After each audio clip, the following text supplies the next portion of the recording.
Hi, this is Craig Castle, and I'm here to talk about the individual differences essay. I just wanted to talk about the things that make me unique as a learner. Um, the 3 points that I came up with were that I'm a visual tactile learner. I know that I like to learn by touching and doing things. And most of the best teachers that I've ever had allow me to engage in both visual and tactile um, um, activities. So I think that may be part of the reason that I'm a science teacher. The second is that I like to go extemporaneous, fly by the seat of my pants.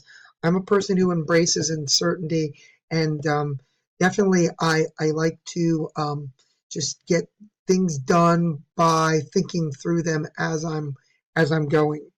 And the third is that I'm a progressive thinker, and I like to think of myself as adaptable.